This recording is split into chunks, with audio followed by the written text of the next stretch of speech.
Okay అండి, welcome to Devender methods. మనకున్నటువంటి బోధనా పద్ధతులు డిస్కస్ చేశాం.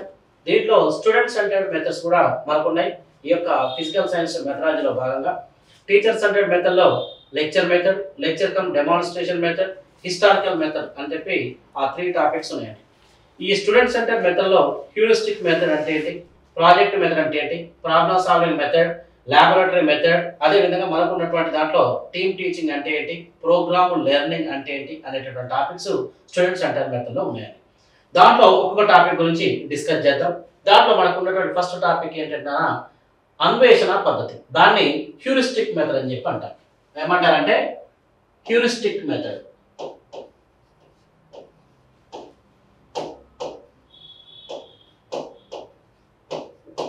అన్వేషణ పద్ధతి. ఇవి మనకు స్టూడెంట్ సెంటర్డ్ మెథడ్ లో ఉన్నటువంటి ఒక పద్ధతి. ఫస్ట్ పద్ధతి ఏంటంటే హ్యూరిస్టిక్ మెథడ్ అంటారు. విద్యార్థి కేంద్రీకృత బోధనా పద్ధతులకు ప్రాధాన్యత ఇవ్వాలని ఎక్కువగా చెప్పినటువంటి విద్యా విధానం ఏంటంటే ఎన్పిఈ 1986 విద్యా విధానం విద్యార్థి కేంద్రీకృత బోధనా పద్ధతులకు ప్రాధాన్యత ఇవ్వాలని చెప్పి నొక్కి చెప్పడం జరిగింది. ఓకే, అదే విధంగా దాంతో పాటు ఈ విద్యార్థి కేంద్రీకృత బోధనా పద్ధతులలో మనకున్నటువంటి బోధనా పద్ధతి ఏంటంటే హ్యూరిస్టిక్ మెథడ్, ఏంటంటే అన్వేషణ పద్ధతి. దీనికి గల మరొక పేరు ఏం పేరు అంటే ఇక్కడ దీన్ని ఏమంటామంటే పరిశోధనా పద్ధతి అని కూడా అంటారు. దీన్ని ఏమంటారు ఇక్కడ, దీన్ని పరిశోధనా పద్ధతి, పరిశోధనా పద్ధతి అని కూడా అంటారు. అంతేకాకుండా దీని మరొక విధంగా శాస్త్రవేత్తలను ఏంటన్నా ఇక్కడ శాస్త్రవేత్తలను తయారు చేసే పద్ధతి, శాస్త్రవేత్తలను తయారు చేసే పద్ధతి అని కూడా అంటారు.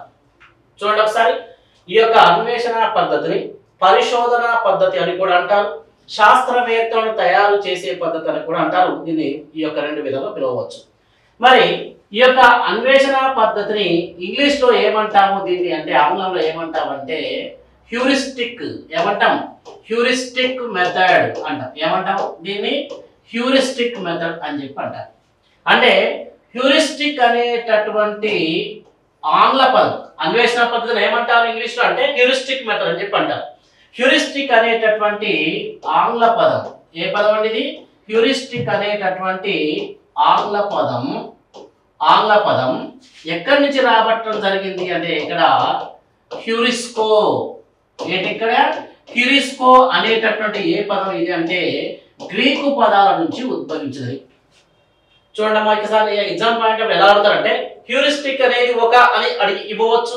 హ్యూరిస్టిక్ అనేది ఒక ఏంటి ఆంగ్ల పదం. ఏంటంటే ఇక్కడ ఆంగ్ల పదం హ్యూరిస్టిక్ అనేటటువంటి ఆంగ్ల పదం, హ్యూరిస్కో అనేటటువంటి ఏ పదం గ్రీకు పదాల నుండి ఉద్భవించింది. ఏ పదాలు?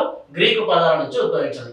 గ్రీకులో హ్యూరిస్కో అనగా అర్థం ఏమిటి అంటే ఐ ఫైండ్. ఏంటంటే ఇక్కడ ఐ ఫైండ్ ఇట్ అని చెప్పి అర్థం. అంటే ఇక్కడ దీన్ని ఏమంటాము అంటే ఇక్కడ కనిపెట్టుట. ఏమంటాం దీన్ని? కనిపెట్టుట లేకపోతే పరిశోధన. ఏమంటాం దీన్ని? పరిశోధన. లేదా ఇంకో మాట అంటాం నేను కనుగొన్నాను. ఐ ఫైండ్ ఇట్ అంటే నేను కనుగొన్నాను, నేను కనుగొన్నాను అని అర్థం.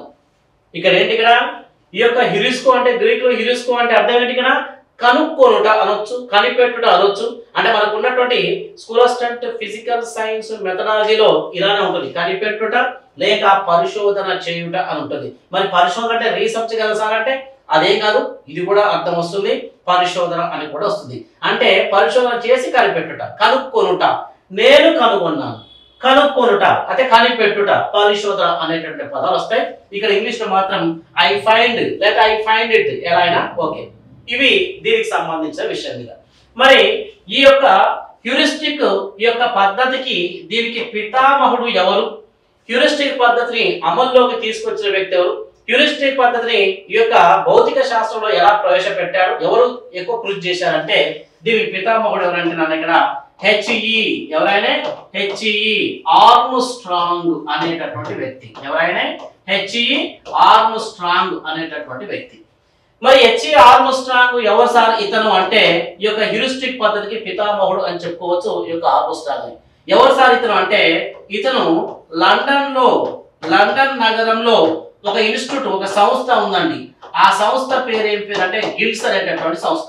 లండన్ లోని గిల్స్ ఇన్స్టిట్యూట్ లో పనిచేస్తున్నటువంటి ఒక రసాయన శాస్త్రవేత్త. ఏంటి?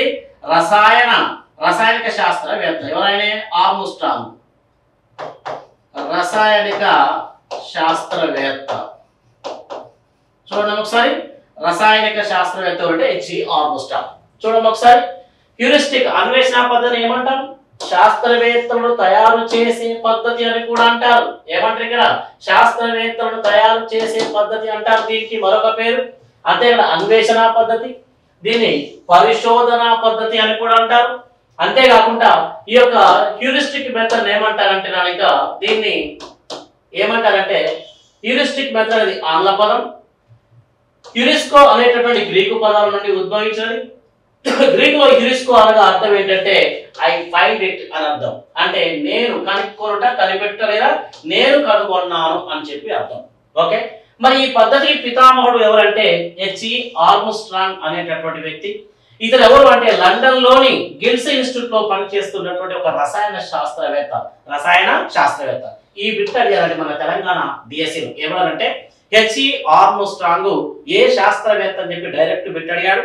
ఇక దీంట్లో రసాయన శాస్త్రవేత్త అని గుర్తుపెట్టుకోవాలి. డైరెక్ట్ బిట్ అడగడం జరిగింది. ఇక దీని మీద మరి ఏంటి సార్ ఈ యొక్క అన్వేషణ పద్ధతి అంటే ఏమిటి, దాని విధానం ఏంటి అనేది ఒకసారి చూద్దాం. ఇక్కడ చూడండి, ఇక్కడ అన్వేషణ పద్ధతి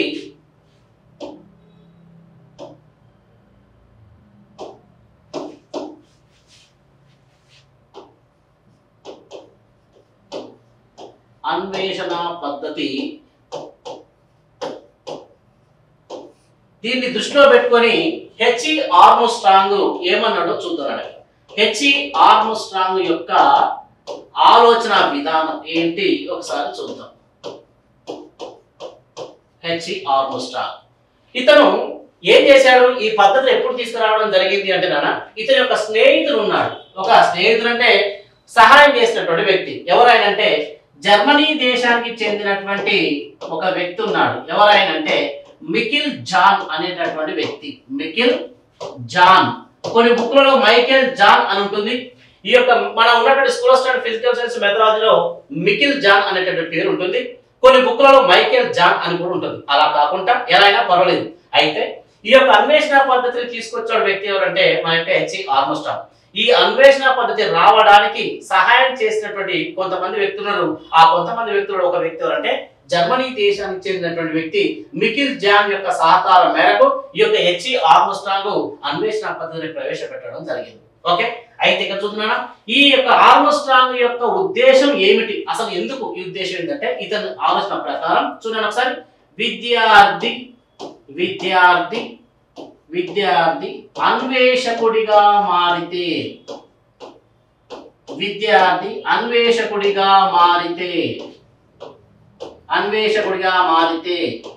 ఎవరో చెప్పిన విషయాల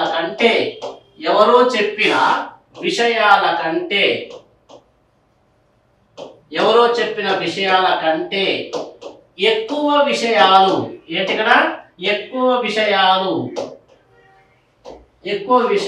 నేర్చుకుంటాడు అని చెప్పినటువంటి వ్యక్తి ఆర్మ్స్ట్రాంగ్. ఏమన్నాడు ఇక్కడ? విద్యార్థి కనుక తనే అన్వేషకుడిగా మారితే ఎవరో చెప్పిన విషయాల కంటే ఎక్కువ విషయాలు నేర్చుకుంటాడు అని చెప్పి ఒక మాట అన్నాడు. అంతేకాకుండా ఇతరుల ద్వారా నేర్చుకునే దానికంటే ఇతను అన్నాడు ఇతరుల ద్వారా నేర్చుకునే దానికంటే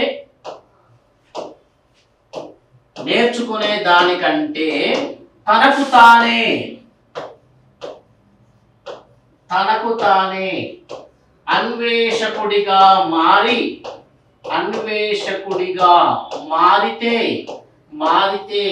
ఎక్కువ విషయాలు నేర్చుకుంటాడు.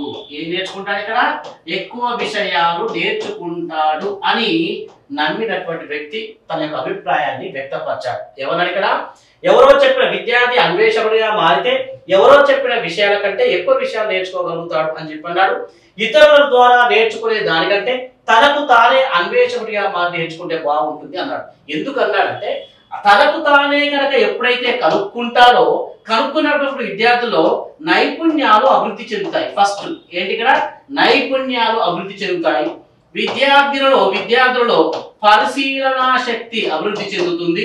అదే విధంగా మాట్లాడే విధానం కరెక్ట్ గా మాట్లాడే విధానం తెలుస్తుంది.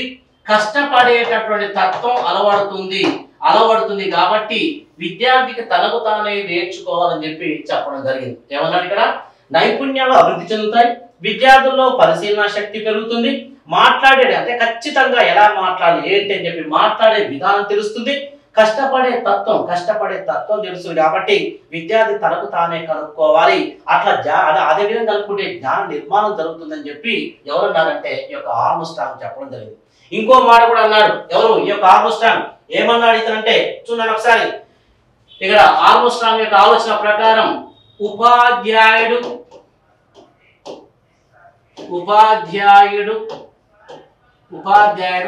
ఆలోచన ఏంటి ఇక్కడ ఆలోచన ఫలితాన్ని అందజేయడం కాదు.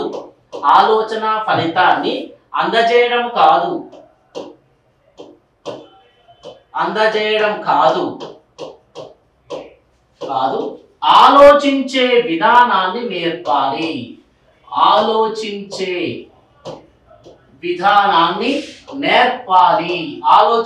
విధానాన్ని నేర్పాలి అని చెప్పినటువంటి వ్యక్తి కూడా హెచ్.సి. ఆర్మ్స్ట్రాంగ్. ఎలా ఆలోచించాడు ఒక మాట ఆలోచించండి.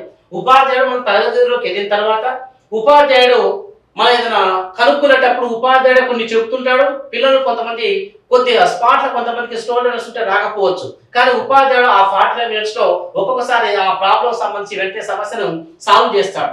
ల్యాబ్ లోకి వెళ్ళి కూడా ఉపాధ్యాయుడు ప్రయోగం చేసి విద్యార్థులకు చూపిస్తాడు. అలా కాదు, ఉపాధ్యాయుడు ఆలోచన ఫలితాన్ని అందజేయడం కాదు, ఆలోచించే విధానాన్ని నేర్పాలి అని చెప్పి చెప్పడం జరిగింది. ఓకే, ఇప్పుడు దీనికి ఉన్నటువంటి దాంట్లో ఒక చైనా సామెత కూడా ఉందండి. ఏంటంటే గురువు శిష్యు అయినా పర్లేదు, తండ్రి కొడుకు అయినా పర్లేదండి. చేపలు పట్టే విధానాన్ని నేర్పాలి తప్ప చేపలు పట్టి ఇవ్వకూడదు ఈ యొక్క విద్యార్థి కానీ తన యొక్క కొడుకు కానీ. అంటే మీరే చేపలు పట్టి తనకిస్తే అతను ఏం నేర్చుకుంటాడు? అవునా కదా? చేపలు పట్టే విధానాన్ని నేర్పితే విద్యార్థి ఎలా పట్టాలి, ఎలా చేపలు పట్టాలి నేర్చుకొని భవిష్యత్తులో తను ఏ విధంగా జీవించగలుగుతారని చెప్పి నేర్చుకోగలుగుతాడు. అంటే ఇక్కడ కూడా ఏంటంటే ఆ ఉపాధ్యాయుడు ఆలోచన ఫలితాన్ని అందజేయడం కాదు, ఆలోచించే విధానాన్ని నేర్పాలి అని చెప్పినటువంటి వ్యక్తి ఎవరంటే ఈ యొక్క ఆర్మ్స్ట్రాంగ్ చెప్పడం జరిగింది. ఓకే, అంటే ఇక్కడ ఇతని ఉద్దేశం ఏంటి? ఆర్మ్స్ట్రాంగ్ ఉద్దేశం ఏంటంటే శాస్త్రీయ పద్ధతిలో విద్యార్థులకు శాస్త్రీయ పద్ధతిలో శిక్షణ ఇవ్వడమే ఇతని యొక్క ఉద్దేశం అండి. కానీ దీనికి ప్రథమ స్థానం ఇచ్చాడు. రెండవ ప్లేస్ అంటే జ్ఞానానికి ద్వితీయ స్థానం ఇచ్చాడు ఈ యొక్క ఆర్మ్స్ట్రాంగ్. దేనికి ఇచ్చాడు? జ్ఞానానికి ద్వితీయ స్థానం ఇచ్చాడు. ప్రయోగాలకు పరిశీలనకు ఎక్కువ నేర్చుకోవాలని చెప్పి విద్యార్థి శాస్త్రీయ ప్రక్రియలకు ఎక్కువ ప్రాధాన్యత ఇవ్వడం జరిగింది. అంటే ఇక్కడ ఏమంటుందంటే ప్రక్రియకే ప్రాధాన్యత ఎక్కువ ఇచ్చాడు, ఫలితానికి కాదు అని చెప్పి ఈ యొక్క ఆర్మ్స్ట్రాంగ్ యొక్క ఉద్దేశం. అయితే తరగతి గదిలో ఎలా నేర్పాలి, ఉపాధ్యాయుడి యొక్క పాత్ర ఏమిటి, విద్యార్థి యొక్క పాత్ర ఏంటి అని చెప్పి ఇతని ఆలోచన ప్రకారం ఏమన్నాడంటే ఉపాధ్యాయుడి పాత్ర ఎప్పుడూ కూడా ఏంటంటే ఇక్కడ ఉపాధ్యాయుడు మరి తరగతి గదిలో కూడా ఎలా నేర్పాలి ఈ విధానం ప్రకారం అంటే ఉపాధ్యాయుడు ఇక్కడ ఏంటంటే ఇతని పాత్ర ఓన్లీ మార్గదర్శి మాత్రమే. ఇక్కడ మెయిన్ ఇతని ఉద్దేశం ప్రకారం మార్గదర్శి, ఓన్లీ స్నేహితుడు మరియు సలహాదారుడు. కానీ ఇక్కడ విద్యార్థి ఈ పద్ధతిలోకి వస్తే ఆర్మ్స్ట్రాంగ్ ప్రకారం విద్యార్థి క్రియాత్మకంగా ఉంటాడు. ఏంటంటాడు ఇక్కడ? క్రియాత్మకంగా ఉంటాడు. అంటే ఉపాధ్యాయుడు నిష్క్రియాత్మకం పాత్ర, అంటే ఉపాధ్యాయుడి పాత్ర చాలా తక్కువ స్థాయిలో ఉంటుంది, విద్యార్థి పాత్ర మాత్రం క్రియాత్మకంగా ఉంటుంది, ఎక్కువ స్థాయిలో ఉంటుందని గుర్తుపెట్టుకోండి. మరి ఉపాధ్యాయుడు ఎలా ఈ పద్ధతి ప్రకారం బోధించాలి, ఉపాధ్యాయుడు అన్వేషణ పద్ధతి ప్రకారం ఎలా బోధించాలి అనేది ఇక్కడ ఆర్మ్స్ట్రాంగ్ చెప్పడం జరిగింది. అయితే చూద్దాం ఎలా బోధిస్తాడు ఇక్కడ ఉపాధ్యాయుడు అంటే. ఇక్కడ చూడండి, ఉపాధ్యాయుడు ఇప్పుడు మనం చదువుకునేటటువంటి సైన్స్ లో ఎలా ఉంటుందంటే అన్ని కూడా ప్రయోగపూర్వకంగా కొన్ని నిరూపించినటువంటి పుస్తకాలే మనకు ఉన్నటువంటి విద్యా ప్రణాళికలో పొందుపరిచారు. అలా నిరూపించబడిన విషయాన్ని ఉపాధ్యాయుడు చదువుకొని చేసి విద్యార్థుల ద్వారా చేపిస్తాడు. అంటే ఎవరో కనుక్కున్న విషయాలనే మనం ప్రతిరోజు ఇప్పుడు అప్ టు 10th క్లాస్ వరకు ఇంటర్మీడియట్ వరకు కనుక్కున్న విషయాన్ని మనం ల్యాబ్లోకి వెళ్ళి ప్రయోగశాలలోకి వెళ్ళి ఓకే అదే తరగతి గదిలో అయినా ఉపాధ్యాయుడు చేసి చూపిస్తే మనం చేస్తున్నాం. కానీ విద్యార్థి తనకు తాను ఏమైనా కనుక్కున్నాడంటే ఏమి ఇంతవరకు కనుక్కోలేదు. అంటే ఉన్నటువంటి పాఠ్య పుస్తకాలు కూడా ఆల్రెడీ కనుక్కున్న విషయాన్ని మనం నిరూపించి చూపిస్తున్నాం. ఆల్రెడీ కనుక్కున్నవి చేసినవే మనం ఉపాధ్యాయుడు చేస్తున్నాం, విద్యార్థుల ద్వారా చేపిస్తున్నాం. అంతే తప్ప కొత్తగా ఉపాధ్యాయుడు నేర్చుకునే లేదు, విద్యార్థి ద్వారా విద్యార్థి కొత్తగా నేర్పేది కూడా లేదు. కానీ ఇక్కడ ఉపాధ్యాయుడు అంటే ఎలా ఉండాలి, విద్యార్థి పరిశోధకుల స్థానంలో ఉంచేటట్టు ఉపాధ్యాయుడు బోధించాలి. అంటే ఇక్కడ ఏం చేయాలి, ఉపాధ్యాయుడు విద్యార్థికి ఒక పరిశోధకుని స్థానంలో ఉండి నేర్చుకునే విధంగా ఉపాధ్యాయుడు బోధన చేయాలి అనేది దీని యొక్క మెయిన్ కాన్సెప్ట్. అయితే ఎలా చేస్తారంటే చూడండి ఒకసారి, ఇక్కడ పాఠ్యాంశాలు ఈ మాట వినండి, పాఠ్యాంశాన్ని ఉపాధ్యాయుడు ఏం చేస్తారంటే సమస్యల రూపంలోకి మారుస్తాడు. ఇక్కడ మెయిన్ కాన్సెప్ట్ ఇక్కడ చూడండి, ఇక్కడ దీంట్లో ఈ పద్ధతిలో ఉపాధ్యాయుడు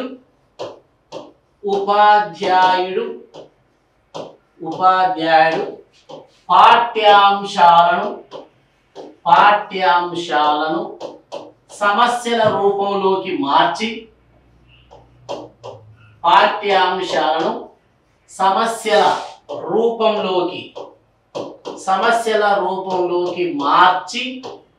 మార్చి ఎలా విద్యార్థుల యొక్క, ఇది చాలా ఇంపార్టెంట్ అండి, విద్యార్థుల యొక్క వైయక్తిక భేదాలను ఏంటంటే ఇక్కడ విద్యార్థుల యొక్క వైయక్తిక భేదాలను దృష్టిలో పెట్టుకొని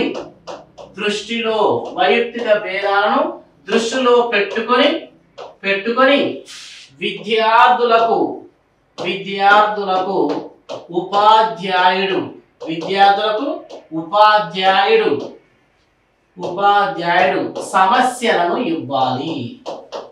సమస్యలను ఏం చేయాలి, ఇవ్వాలి. చూడండి ఒకసారి ఇక్కడ ఉపాధ్యాయుడు ఏం చేస్తున్నాడు చూడండి, ఉపాధ్యాయుడు పాఠ్యాంశాన్ని సమస్యల రూపంలోకి మార్చి విద్యార్థుల యొక్క వైయక్తిక భేదాలను ఏంటంటే ఇక్కడ విద్యార్థుల యొక్క వైయక్తిక భేదాలను దృష్టిలో పెట్టుకొని విద్యార్థులకు ఉపాధ్యాయుడు సమస్యలను ఇవ్వాలి. అంటే ఇండివిజువల్ డిఫరెన్సెస్ ఉపాధ్యాయుడు ఏం చేస్తాడు, పాఠ్యాంశాల్లో పొందుపరిచిన విషయాన్ని ఏం చేయాలి, సమస్యల రూపంలోకి మార్చి ఎలా ఇవ్వాలి, తరగతి గదిలో ఉండేటువంటి విద్యార్థులు గిఫ్టెడ్ చైల్డ్ ఉంటాడు, యావరేజ్ స్టూడెంట్ ఉంటాడు, నెక్స్ట్ స్లో లెర్నర్ ఉంటాడు. ఈ ముగ్గురు ఉన్నటువంటి విద్యార్థుల స్థాయిని దృష్టిలో పెట్టుకొని ఈ యొక్క పాఠ్యాంశాన్ని ఈ వైయక్తిక భేదాలను దృష్టిలో పెట్టుకొని పాఠ్యాంశాన్ని సమస్యల రూపంలోకి మార్చి ఒక్కొక్క విద్యార్థికి ఇవ్వాలి. అలా ఇచ్చి విద్యార్థి కనుగొనే విధంగా ఏర్పాటు చేసి ఉపాధ్యాయుడు కేవలం సహాయం మాత్రమే చేయాలి. అందుకనే ఉపాధ్యాయుడి పాత్ర నిష్క్రియాత్మకం, విద్యార్థి పాత్ర అనేది క్రియాత్మకంగా ఉంటుందని గుర్తుపెట్టుకోండి. మరి ఎలా మారుస్తాడు సార్ అంటే చిన్న ఎగ్జాంపుల్ చెప్తారమ్మా. ఇక్కడ ఏంటంటే ఇక్కడ చూడండి ఒకసారి, ఎలా మారుస్తాడు ఉపాధ్యాయుడు సమస్యల రూపంలోకి అంటే ఇక్కడ చూడండి, ఒకటి కిరణజన్య సంయోగ క్రియలో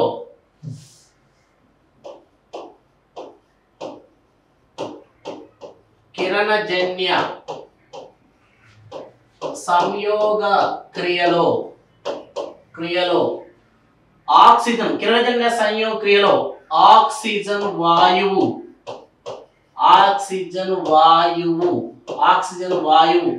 వెలువడుతుంది అని మీకు బుక్ లో ఉంటుంది.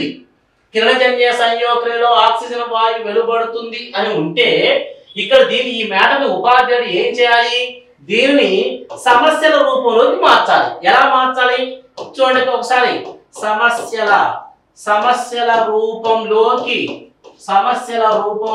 ఉపాధ్యాయుడు ఏం చేస్తాడు, మారుస్తాడు. మార్చి ఎవరికి ఇస్తాడు, వైయక్తిక భేదాలను దృష్టిలో పెట్టుకొని విద్యార్థికి ఇస్తాడు. చూడండి ఇక్కడ దీన్ని ఏం చేస్తాడంటే కిరణజన్య సంయోగ క్రియలో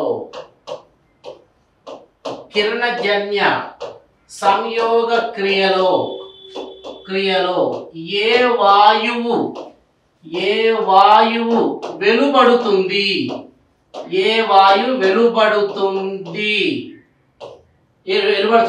కనుగొనండి.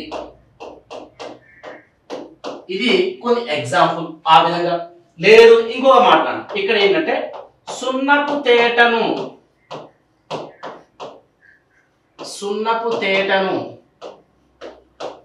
పాలవలే పాలవలే మార్చే వాయువు కార్బన్ డయాక్సైడ్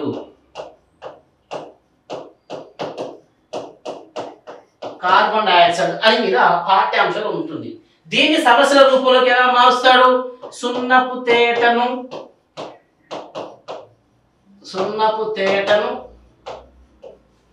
పాలవలే మార్చే వాయువు ఏది అని కొంచెం రూపంలో మారుస్తాడు. అంటే ఉపాధ్యాయుడు ఏం చేస్తాడంటే విద్యార్థుల యొక్క వైయక్తిక భేదాలను దృష్టిలో పెట్టుకొని ఇలా ఆల్రెడీ ఉన్నటువంటి పాఠ్యాంశాన్ని విద్యార్థి పరిశోధకుని స్థానంలో ఉండాలి కాబట్టి ఇలా సమస్యల్ని ఇలా ఉన్న పాఠ్యాంశాన్ని సమస్యల రూపంలోకి మారుస్తాడు. ఈ విధంగా సున్నపు తేటను పాలవలే మార్చే వాయువు కార్బన్ డయాక్సైడ్ ఉంటే దాన్ని సున్నపు తేటను పాలవలే మార్చే వాయువు ఏది కనుగొనండి అని చెప్పి ఒక గైడెన్స్ ఇచ్చేసి కొన్ని సూచనలు ఇచ్చేసి కనుక్కో అని చెప్పి అంటాడు. అంతేకాకుండా చిన్న ఎగ్జాంపుల్ చెప్తాను. ఇక్కడ చూడండి ఒకసారి. ఒక నల్లని కుర్చీ మరియు తెల్లని కుర్చీ ఈ రెండు కుర్చీలలో ఏ కుర్చీ ఉష్ణాన్ని ఎక్కువగా గ్రహిస్తుంది కనుగొనండి అని చెప్పి అంటాడు. ఈ విధంగా ఉన్నటువంటి పాఠ్యాంశాన్ని సమస్యల రూపంలోకి మార్చి విద్యార్థికి ఇస్తాడు. నల్లని కుర్చీ ఉంది, తెల్లని కుర్చీ ఉంది. ఈ రెండు చైర్లలో ఏ చైరు ఎక్కువగా ఉష్ణాన్ని గ్రహిస్తుంది కనుగొనండి అని చెప్పి అంటాడు. ఈ విధంగా మారుస్తాడు. అంతేకాకుండా ఈ విధంగా కూడా అంటాడు ఉష్ణరాశి గ్రహించగల వివిధ రంగులు ఉంటాయి. వివిధ రంగులు ఉష్ణరాశి గ్రహించగల సామర్థ్యం వేటికి ఎక్కువగా ఉంటుంది కనుగొనండి అంటాడు. ఇనుము తుప్పు పడుతుంది, ఎలా తుప్పు పడుతుంది కనుగొనండి అని చెప్పి అంటాడు. అవునా కదా? ఇనుము తుప్పు పడుతుంది కదా, ఎలా తుప్పు పడుతుంది అని చెప్పి కనుగొనండి అంటాడు. ఓకే, ఈ విధంగా. అదే విధంగా పొటెన్షియల్ ఎనర్జీ ఉన్నటువంటి స్థితి శక్తి, కైనెటిక్ ఎనర్జీ, గతిజ శక్తి సంబంధించిన సమస్యల రూపంలో ఇచ్చి కనుగొనండి అని చెప్పి అడుగుతాడు. ఇవన్నీ కూడా ఏంటంటే అన్వేషణ పద్ధతులు ఈ విధంగా సమస్యల రూపంలోకి మార్చి విద్యార్థికి ఇస్తాడు. ఓకేనా? ఇలా ఇచ్చినప్పుడు విద్యార్థి తప్పనిసరిగా ఏం చేయాలి? కనుక్కుంటాడు. విద్యార్థి తనే అన్వేషకుడి స్థానంలో ఉండి విద్యార్థి కనుక్కోవడం జరుగుతుంది. ఇవి దీనికి సంబంధించిన విషయం మీద. ఓకే, అంటే వైయక్తిక భేదాలను దృష్టిలో పెట్టుకొని ఉపాధ్యాయుడు ఏం చేస్తారంటే సమస్యల రూపంలోకి మార్చి విద్యార్థికి ఇస్తాడు. ఓకే, దీని ప్రకారం అయితే మరి అన్వేషణ పద్ధతిలో ఉండేటటువంటి సోపానాలు ఉన్నాయి. ఏంటి అంటే అన్వేషణ పద్ధతి సోపానాలు ఉన్నాయి. ఏంటి సార్ ఆ సోపానాలు అంటే? ఒకటి సమస్య ప్రతిపాదన చేస్తాడు ఉపాధ్యాయుడు. సమస్య ప్రతిపాదన చేస్తాడు. నెక్స్ట్ సమస్యని పరిశీలన మరియు ఉపాధ్యాయుని సహకారం. ఓకే, మూడవది పరికల్పనలు చేయుట.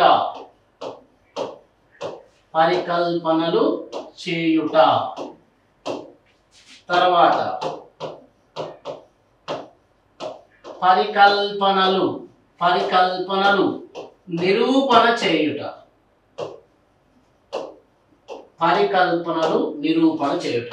ఐదవది 5 సోపానాలు ఉన్నాయి. వాస్తవాల సామాన్యీకరణ అని చెప్పి ఈ యొక్క అన్వేషణ పద్ధతిలో ఈ 5 సోపానాలు ఉన్నాయి. ఓకే, అన్వేషణ పద్ధతి కనుక్కున్నటువంటి వ్యక్తి హెచ్సి ఆర్మ్స్ట్రాంగ్, లండన్ లోని గిల్స్ ఇన్స్టిట్యూట్ లో పనిచేస్తున్నటువంటి ఒక రసాయన శాస్త్ర ప్రొఫెసర్. హ్యూరిస్టిక్ మెథడ్, హ్యూరిస్టిక్ అనేది ఆంగ్ల పదం, హ్యూరిస్కో అనేటువంటి గ్రీకు పదం నుంచి ఉద్భవించింది. గ్రీక్ లో యురిస్కో అంటే కనుక్కొనుట అని చెప్పి అర్థం. ఓకే, మరి ఈ యొక్క ఆర్మ్స్ట్రాంగ్ సహాయం చేసినటువంటి వ్యక్తి అంటే జర్మనీ దేశానికి చెందినటువంటి వ్యక్తి మికిల్ జాన్ అనేటటువంటి వ్యక్తి. మరి ఆర్మ్స్ట్రాంగ్ యొక్క ఉద్దేశం ఏమిటంటే విద్యార్థి అన్వేషకుడిగా మారితే ఎవరో చెప్పిన విషయాల కంటే ఎక్కువ విషయాలు నేర్చుకుంటాడని చెప్పి నమ్మినటువంటి వ్యక్తి.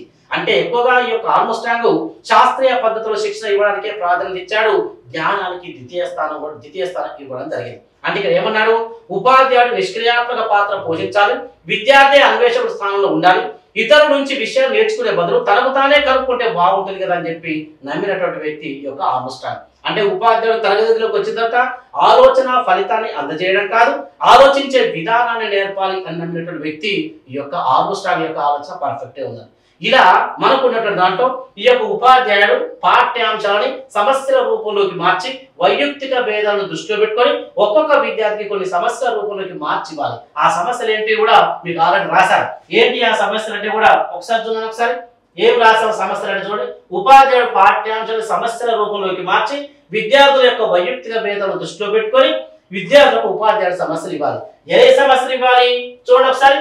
ఫస్ట్, కిరణజన్య సంయోగక్రియలో ఏ వాయువు కిరణజన్య సంయోగక్రియలో ఆక్సిజన్ వాయువు వెలువడుతుంది అని ఇచ్చినటువంటి పాఠ్యాంశాన్ని కిరణజన్య సంయోగక్రియలో ఏ వాయువు వెలువడుతుంది అని చెప్పి సమస్యల రూపంలోకి మార్చిచ్చాడు. అంతేకాకుండా సున్నపు తేటను పాలవలే మార్చే వాయువు కార్బన్ డైఆక్సైడ్ అని రాసి ఉంటే దాన్ని సమస్యల రూపంలోకి మార్చి సున్నపు తేటను పాలవలే మార్చే వాయువు ఏది అని చెప్పి విద్యార్థికి సమస్యల రూపంలోకి మార్చేస్తాడు. అంతేకాకుండా ఇక్కడ చూడండి ఒకసారి, కొంతమంది పిల్లలకు తెల్ల కూర్చుంది, బ్లాక్ చైర్ ఉంది, next white chair, black chair ఉంది, ఈ రెండు చైర్లలో ఉష్ణాన్ని ఏది ఎక్కువగా గ్రహించుకుంటుంది అని చెప్పి కనుగొనండి అని చెప్పి ఇవ్వచ్చు. అవునా కదా? వివిధ రంగుల ఉష్ణరాశి గల సామర్థ్యాన్ని పోల్చండి అని ఇవ్వవచ్చు. ఇనుము తుప్పు పట్టుట ఎందుకు తుప్పు పడుతుంది? తుప్పు పట్టేటప్పుడు ఇనుము అనేది ఉష్ణాన్ని అంటే ఆ ఉష్ణాన్ని గ్రహించుకుంటుందా, ఉష్ణాన్ని వెదజల్లుతుందా అనేది కనుగొనండి అని చెప్పిస్తారు. స్థితిశక్తి గతిశక్తి సంబంధించిన సమస్యలు వారి విద్యార్థి యొక్క వైయక్తిక దృష్టిలో పెట్టుకొని ఇవ్వవచ్చు. అవునా కదా? ఈ విధంగా కొన్ని సమస్యలు విద్యార్థికి అలా సమస్యల రూపంలో మార్చి కనుగొనే విధంగా ఏర్పాటు చేసే పద్ధతే ఈ యొక్క అన్వేషణ పద్ధతి. మరి అన్వేషణ పద్ధతిలో ఉండేటువంటి సోపానాలు ఏమున్నాయి అంటే చూడండి ఒకసారి. ఈ యొక్క సోపానాలు అన్వేషణ పద్ధతిలో 5 సోపానాలు ఉన్నాయి. ఏంటి 5 అంటే, ఒకటి సమస్యని ప్రతిపాదించాలి, తర్వాత ఏం చేయాలి, ఆ ప్రతిపాదనకు ఉపాధ్యాయుడి యొక్క పరిశీలన ఉపాధ్యాయుని సహకారం ద్వారానే, ఎందుకు కొన్ని సూచన కార్డు ఇస్తాడు విద్యార్థి కనుగొనే విధంగా. నెక్స్ట్, ఉపాధ్యాయుడు విద్యార్థి పరికల్పన చేస్తాడు, ఆ పరికల్పన నిరూపిస్తాడు, చివరికి సామాన్య జనరలైజేషన్ చేస్తాడు విద్యార్థి. ఈ యొక్క 5 సోపానాలు ఉంటాయి ఈ యొక్క అన్వేషణ పద్ధతిలో. ఇలా చేస్తే ఈ యొక్క అన్వేషణ పద్ధతిని విమర్శించినటువంటి వ్యక్తులు ఒక 2 వ్యక్తులు ఉన్నారు. ఎవరు ఆ వ్యక్తులు అంటే, ఉన్నటువంటి 2 వ్యక్తులు ఎవరంటే నా ఇక్కడ అన్వేషణ పద్ధతిని విమర్శించినటువంటి వ్యక్తులు ఎవరంటే, అన్వేషణ పద్ధతిని విమర్శించినటువంటి వ్యక్తులు, విమర్శించిన వ్యక్తులు ఉన్నారు. ఎవరంటే ఒకతను థామ్సన్ అండి. ఎవరైనా థామ్సన్ అనేటటువంటి వ్యక్తి విమర్శించాడు. రెండో వ్యక్తి యంగ్ అనేటటువంటి వ్యక్తి విమర్శించాడు. అయితే ఏమన్నారు ఇక్కడ, ఈ థామ్సన్ ఏమన్నాడంటే, ఇతను ఏమన్నాడంటే, ఇక్కడ అన్వేషణకు ప్రథమ స్థానం ఇచ్చావు. దేనికంటే ఇక్కడ అన్వేషణకు ప్రథమ స్థానం ఇచ్చావు, జ్ఞానానికి దేనికంటే ఇక్కడ జ్ఞానానికి ద్వితీయ స్థానం ఇచ్చావు, కాబట్టి ఇది పద్ధతి కాదు అని చెప్పి ఒక మాట విమర్శించాడు. ఎవరంటే థామ్సన్ అనేటటువంటి వ్యక్తి. 1918లో దీన్ని విమర్శించడం, మా మాట చెప్పడం జరిగింది. థామ్సన్ ఒక రిపోర్ట్ ద్వారా ఇచ్చాడు. తర్వాత ఏమన్నాడంటే, ఈ అన్వేషణ పద్ధతి అనేది ఇది వైజ్ఞానిక అన్వేషణ దృక్పథం. ఏమన్నాడు? వైజ్ఞానిక అన్వేషణ దృక్పథం. నెక్స్ట్, ఇది ఒక అభ్యసన రీతి. ఏమన్నాడు ఇక్కడ? ఇది ఒక అభ్యసన రీతి అని చెప్పి ఇలా విమర్శించిన వ్యక్తి ఎవరంటే యంగ్ అనేటటువంటి వ్యక్తి విమర్శించడం జరిగింది.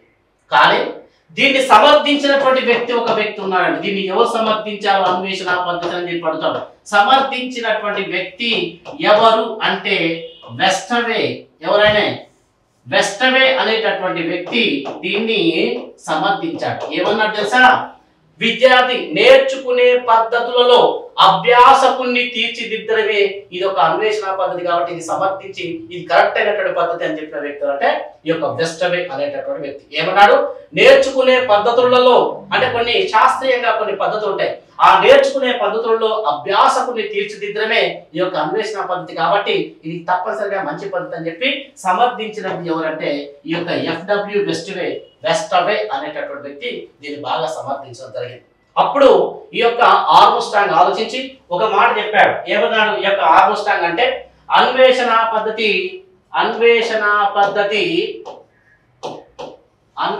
పద్ధతి మరొక విధంగా అన్నాడు. ఇది రెండు రకాలుగా ఉంటుంది అని చెప్పి మరొక మాట కూడా అన్నాడు. ఏమన్నాడంటే ఒకటి ప్యూర్ డిస్కవరీ, ఏమన్నాడు శుద్ధ అన్వేషణ అన్నాడు. ఏమన్నాడు ఇక్కడ శుద్ధ అన్వేషణ అన్నాడు. దీన్ని గైడెడ్ డిస్కవరీ అంటే నిర్దేశిత అన్వేషణ అని మరొక మాట అన్నాడు. నిర్దేశిత అన్వేషణ అన్నాడు. అయితే ఇక్కడ శుద్ధ అన్వేషణలో ఉపాధ్యాయుడి పాత్ర అనేది చాలా చాలా తక్కువ స్థాయిలో ఉంటుంది. ఉపాధ్యాయుడి పాత్ర ఈ నిర్దేశిత అన్వేషణలో ఉపాధ్యాయుడి యొక్క పాత్ర ఎక్కువ స్థాయిలో ఉండి విద్యార్థి కనుగొనేటట్టు చేస్తాడు అని చెప్పి మళ్ళీ రెండు విధాలుగా వర్గీకరించాడు. ఎవరంటే ఈ యొక్క ఆర్మ్స్ట్రాంగ్ అనేటటువంటి వ్యక్తి. ఇవన్నీ జరిగిన తర్వాత ఈ యొక్క అన్వేషణ పద్ధతి రెండు విధాలుగా ఉంటుందని చెప్పి అన్నాడు. ఒకటి ఏమన్నాడు ప్యూర్ డిస్కవరీ, రెండోది గైడెడ్ డిస్కవరీ అన్నాడు. నిర్దేశిత అన్వేషణ ఆ సమస్యను బట్టి ఉపాధ్యాయుడి పాత్ర తక్కువ స్థాయిలో ఉంటుంది, ఆ యొక్క సమస్యను బట్టి ఉపాధ్యాయుడి పాత్ర బాగా ఎక్కువ స్థాయిలో ఉండి సలహాలు ఇస్తుంటే విద్యార్థి తనకు తాను కనుక్కొని నేను కనుగొన్నాను అనేటటువంటి ఆత్మసంతృప్తిని కలుగజేయడమే ఈ యొక్క అన్వేషణ పద్ధతి యొక్క ఉద్దేశం. అంటే విద్యార్థి అన్వేషకుడిగా మారి తనకు తానే శాస్త్రీయ పద్ధతులు ఉపయోగించి శాస్త్రీయ పద్ధతిలో శిక్షణ లభించి విద్యార్థి తనకు తానే కనుక్కుంటే ఎక్కువ కాలం గుర్తుంటుంది అనేది ఈ పద్ధతి యొక్క ఉద్దేశం. ఓకే, మరి ఈ అన్వేషణ పద్ధతి యొక్క మెరిట్స్ ఉపయోగాలు ఏ విధంగా ఉంటాయి, నష్టాలు ఏ విధంగా ఉంటాయో ఒకసారి చూద్దాం. అన్వేషణ పద్ధతి యొక్క ఉపయోగాలు ఏముంటాయి అంటే మరి ఎవరు చేశారు ఈ పద్ధతిలో, ఉపాధ్యాయుడు చేశాడా విద్యార్థి చేశాడా అంటే విద్యార్థి క్రియాత్మకంగా ఉంటాడు, విద్యార్థే కనుక్కున్నాడు అంటే విద్యార్థికి ఏ అనుభవాలు కలుగుతాయి ఈ పద్ధతి వల్ల, విద్యార్థికి ప్రత్యక్ష అనుభవాలు కలుగుతాయి. ఏం కలుగుతాయి ఇక్కడ ప్రత్యక్ష అనుభవాలు కలుగుతాయి ఈ యొక్క అన్వేషణ పద్ధతి వల్ల. మరి ప్రత్యక్షంగా తనకు తానే చేసి కనుక్కున్నాడు కాబట్టి ఎక్కువ కాలం గుర్తుంటుందా తక్కువ కాలం గుర్తుంటుందా చెప్పండి, మీరే కనుక్కున్నారు కూడా ఎక్కువ కాలం గుర్తుందా తక్కువ కాలమా అంటే ఎక్కువ కాలం గుర్తుంటుంది. ఏంటంటే ఇక్కడ కనుక్కున్నటువంటి విషయాలు ఏంటంటే ఇక్కడ ఎక్కువ కాలం గుర్తుంటాయి. విద్యార్థి కనుక్కుంటాడు కాబట్టి ఎక్కువ కాలం గుర్తుంటాయి. మరి చేయడం ద్వారా నేర్చుకున్నాడా లేదా, లెర్నింగ్ బై డూయింగ్ అంటే ఏంటి ఇక్కడ విద్యార్థి చేయడం ద్వారా అంటే శాస్త్రీయ పద్ధతుల ద్వారా కనుక్కున్నాడు, చేయడం ద్వారా నేర్చుకున్నాడు. లెర్నింగ్ బై డూయింగ్ ఏంటంటే ఇక్కడ చేయడం ద్వారా నేర్చుకున్నాడు. ఎందుకు ఎక్కువ కాలం గుర్తుంటుందంటే చేయడం ద్వారా నేర్చుకున్నాడు. చేయడం ద్వారా నేర్చుకున్నాక ప్రత్యక్ష అనుభవం పరోక్ష అంటే ప్రత్యక్ష అనుభవం. మరి చేయడం ద్వారా నేర్చుకుంటే ఎక్కువ కాలం అంటే తక్కువ కాలం అంటే ఎక్కువ కాలం గుర్తుంటుంది. ఇప్పుడు మీరున్నారు టైప్ నేర్చుకున్నారు అంటే మ్యానిపులేషన్ స్కిల్స్ ఉపయోగించి ఎక్కువ కాలం గుర్తుంటుంది, అవునా కదా. ఈత కొట్టడం నేర్చుకున్నాను మరి మర్చిపోతామా, ఎప్పుడో చిన్నప్పుడు నేర్చుకుంటాం, ఒక 50-60 సంవత్సరాల తర్వాత కూడా నేను తీసుకుపోయి ఒక చెరువులో బావిలో పడేస్తే మళ్ళీ ఈత కొట్టుకుంటూ వస్తూనే ఉంటాం, అవునా కదా. సైకిల్ తొక్కడం మర్చిపోయామా, మర్చిపోలేదు. కానీ మనకు ఉన్నటువంటి సైన్స్ విజ్ఞానశాస్త్రం సంబంధించిన మన ఫిజికల్ సైన్స్ కానీ కెమిస్ట్రీ కానీ సంబంధించిన ఉపాధ్యాయులు కనుక కరెక్ట్ మీకు ల్యాబ్లోకి తీసుకెళ్ళి చేపిస్తే దాదాపు లైఫ్ లాంగ్ గుర్తుపెట్టుకుంటాం. మాకు చేయించినప్పుడు కొంతమంది ఉపాధ్యాయులు ఉన్నారు, చేయించారు. బలరేఖలు అయస్కాంత యొక్క బలరేఖలు ఎలా వస్తాయి, ఉత్తర ధ్రువం వచ్చినప్పుడు ఏ విధంగా బలరేఖలు వస్తాయి, అదే దక్షిణ ధ్రువం వైపు ఉన్నప్పుడు ఎలా బలరేఖలు వస్తాయి, నార్త్ సౌత్ ఉన్నటువంటి నార్త్ పోల్ సౌత్ పోల్ ఉన్నటువంటి రెండు అయస్కాంతాలు తీసుకొని నార్త్ ఎలా వికర్షించుకుంటాయా ఆకర్షించుకుంటాయా, సౌత్ ఎలా ఉంటాయి, సౌత్ నార్త్ ఎలా ఉంటాయి అంటే ఇక్కడ చూడండి ఇక్కడ ధ్రువాలు నార్త్ సౌత్ ఉన్నప్పుడు ఆకర్షించుకుంటాయి, అదే నార్త్ అయితే వికర్షించుకుంటాయి, అవునా కదా. అంటే ఇక్కడ ఇవన్నీ ప్రయోగపూర్వకంగా చేసినటువంటి అలా చేయడం ద్వారా మేము నేర్చుకున్నాం కాబట్టి ఇంతకాలం గుర్తున్నాయి కొన్ని పద్ధతులు. తరంగాలు ఎలా ఉంటాయి, ఎలా ప్రసరిస్తాయి, తరంగ ప్రసార దిశకు లంబంగా ప్రయాణించేటి లోలక సూత్రాలు ఏంటి, అవునక లవలోలకం అంటే ఏంటి, ఎలా ఒక సెకండ్కి వెళ్ళి డోమాన్ చేస్తుంది, ఇవన్నిటి కూడా ఉపాధ్యాయుడు ఫిజికల్ సైన్స్ సంబంధించిన ఉపాధ్యాయుడు ఈ యొక్క ల్యాబ్లో తీసుకెళ్లి చేపిస్తే మనకు ఆ సైన్స్ పట్ల అభిరుచి పెరుగుతుంది, ఎక్కువ కాలం గుర్తుంటుంది, శాస్త్రీయ పద్ధతిలో శిక్షణ లభిస్తుంది, శాస్త్రీయ వైఖరి లక్షణాలు అభివృద్ధి ఉంటాయి. అభివృద్ధి పడతాయి. అదేవిధంగా కంఠస్థానం కూడా అవకాశం తక్కువ ఉంటుంది. ఇవన్నీ దీని యొక్క ఉపయోగాల ప్రకారం. ఇలా చేసుకుంటూ పోతే బట్టి పట్టే పద్ధతి ఉంటుందా అంటే లేదు. అంటే ఏంటి ఇక్కడ కంఠస్థానికి అవకాశం ఉందా లేదా?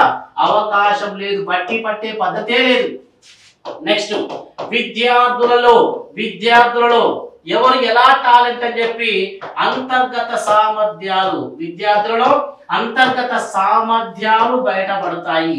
ఎవరి వ్యక్తి ఏంటని ఓకే బయటపడతాయి. ఓకే శాస్త్రీయ నైపుణ్యాలు ఏంటని ఇక్కడ శాస్త్రీయ పద్ధతిలో శిక్షణ లభిస్తుంది. మెయిన్ ఉద్దేశం అదే కదా, శాస్త్రీయ పద్ధతిలో శిక్షణ లభిస్తుంది ఈ పద్ధతి ద్వారా. అంతేకాకుండా శాస్త్రీయ వైఖరి లక్షణాలు అలవడతాయి.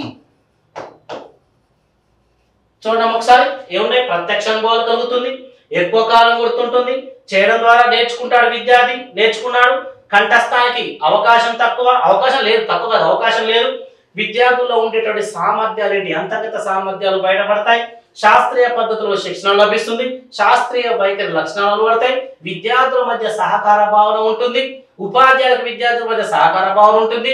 అంతేకాకుండా కష్టపడే తత్వం అలవడుతుంది ఈ యొక్క పద్ధతి ద్వారా. ఓకే ఏ పద్ధతిని? ఈ యొక్క అన్వేషణ పద్ధతిలో ఉండేటటువంటి మెరిట్స్ ప్రకారం గుర్తుపెట్టుకున్నాం. Okay right. తర్వాత మనకు ఉండేటువంటి ఏంటంటే నష్టాలు ఉన్నాయి. ఈ నష్టాలనే పరిమితులు అని చెప్పి అంటాం. ఏమంటాం? నష్టాలను ఏమంటాం? డిమెరిట్స్ అంటే పరిమితులు. ఓకే మరి ఏముంటాయి సార్ దీంట్లో ఉన్నటువంటి పరిమితులు అంటే? మరి ఇలా చెప్పుకుంటూ పోతే, ఈ పద్ధతి ప్రకారం చెప్పుకుంటూ పోతే సిలబస్ సకాలంలో పూర్తి అవుతుందా అంటే సిలబస్ సకాలంలో పూర్తి కాదు. మరి కరెక్టే. కాలం మరి 45 minutes సరిపోతుందంటే కాలం కూడా సరిపోదు. అంటే ఇది కాలయాపనతో కూడుకున్న పద్ధతి. ఏ పద్ధతి అనేది? కాలయాపనతో కూడుకున్న పద్ధతి. అంటే ఎక్కువ టైం తీసుకుంటుంది. ఓకే అదే విధంగా పాఠశాల టైం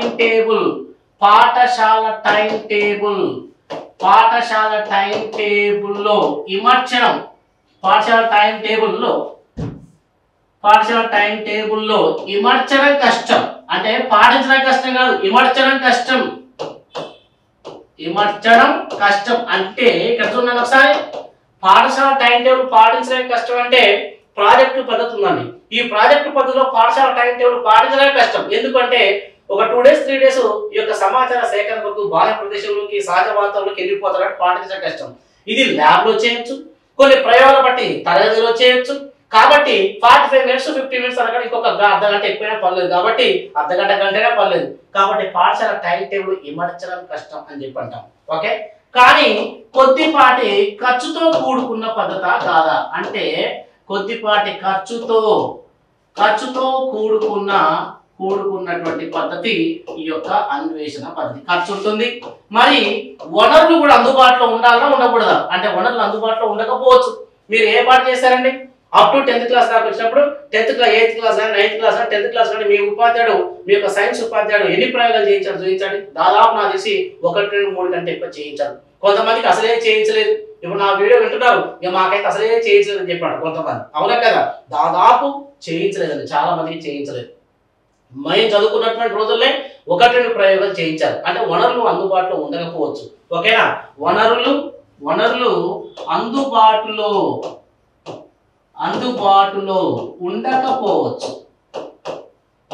అందుబాటులో ఉండకపోవచ్చు. ఏమైనా ఇంటర్మీడియట్ స్థాయికి వచ్చిన తర్వాతనే, ఇప్పుడున్నటువంటి రోజుల్లో ఇంటర్మీడియట్ వచ్చిన తర్వాత కొన్ని ల్యాబ్లు చేయించారు, కొన్ని డిగ్రీ స్థాయిలో కూడా చేయించడం జరిగింది. ఓకే 10th class లోపు అయితే ఎవరు కూడా చేయించలేదు దాదాపు. ఓకే అంతేకాకుండా నిపుణులైనటువంటి ఏంటంటే ఇక్కడ నిపుణులైన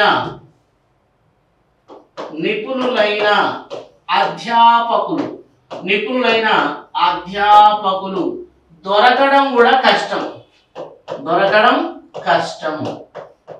నిపుణులైన అధ్యాపకులు దొరకడం కూడా కష్టం. అంతేకాకుండా ఈ పద్ధతి ప్రాథమిక తరగతులకు, ఏ తరగతులని? ప్రాథమిక తరగతులకు ఈ పద్ధతి ఉపయోగపడదు. ఏంటంటే ఇక్కడ ప్రాథమిక తరగతులకు ఉపయోగపడదు. ఈ యొక్క అన్వేషణ పద్ధతి కనుగొనేంత స్థాయి విద్యార్థులకు, అన్వేషించే స్థాయి యొక్క ప్రాథమిక స్థాయి విద్యార్థులకు అంతగా ఉండదు కాబట్టి ఆ పిల్లలకు ఉపయోగపడదండి. ఓకే చూడండి, సిలబస్ సకాలంలో పూర్తవుతా ఈ పద్ధతి ప్రకారం కాదు. కాలయాపనతో కూడుకున్న పద్ధతి, పాఠశాల టైం టేబుల్ ఇమర్చడం కష్టం, ఖర్చుతో కూడుకున్నటువంటి పద్ధతి, ఇంత ఖర్చు అవుతుంది కాబట్టి వనరులు కూడా అందుబాటులో ఉండవచ్చు ఉండకపోవచ్చు అండి. నిపుణులైన అధ్యాపకులు దొరకడం కష్టం. నెక్స్ట్ ప్రాథమిక తరగతులకు ఈ పద్ధతి అనేది ఉపయోగపడదు. ఇది మనకు ఉండేటటువంటి అన్వేషణ పద్ధతి మీద. ఎగ్జామ్ పాయింట్ ఆఫ్ లో ఏమడిగాడు ఈ పద్ధతి వరకు ఇంతవరకు అంటే చూడండి ఒకసారి, ఈ యొక్క అన్వేషణ పద్ధతిలో ఉండేటువంటి సోపానాలు ఎన్ని, ఆ సోపానాలని సంబంధించలేది, సంబంధించలేదు. నెంబర్ 2, ఆర్మ్స్ట్రాంగ్ ఏ శాస్త్ర ప్రొఫెసర్ అని చెప్పి అడిగాడు, గుర్తుపెట్టుకోండి అదొకటి. నెక్స్ట్ ఈ యొక్క హెచ్ ఆర్మ్స్ట్రాంగ్ అనే వ్యక్తి లండన్ లోని ఏ ఇన్స్టిట్యూట్ చెందినటువంటి వ్యక్తి, ఏ సంస్థకు సంబంధించిన వ్యక్తి అంటే లండన్ నగరంలోని గిల్స్ ఇన్స్టిట్యూట్ లో పనిచేస్తున్నటువంటి ఒక రసాయన శాస్త్ర ప్రొఫెసర్ ఈ యొక్క ప్రొఫెసర్. అంతేకాకుండా ఈ యొక్క హెచ్ ఆర్మ్స్ట్రాంగ్ ఏ పద్ధతికి పితామహుడు అని చెప్పి అడగడం జరిగింది అంటే అన్వేషణ పద్ధతికి పితామహుడు. ఈ విధంగా ఈ యొక్క ఎగ్జామ్ పాయింట్ ఆఫ్ లో బిట్స్ రావడం జరిగింది. కాబట్టి ఇక్కడ నేను చెప్పేది అంటే 99.9% అన్వేషణ పద్ధతి మీద ఈ యొక్క ఫిజికల్ సైన్స్ మెథడాలజీ కానీ, బయో సైన్స్ మెథడాలజీ వారికి కానీ కంపల్సరీ ఒక బిట్టు లేకుండా ఉండదు. Very very important. Okay right అండి, ఇది దీనికి సంబంధించినటువంటి. Okay thank you.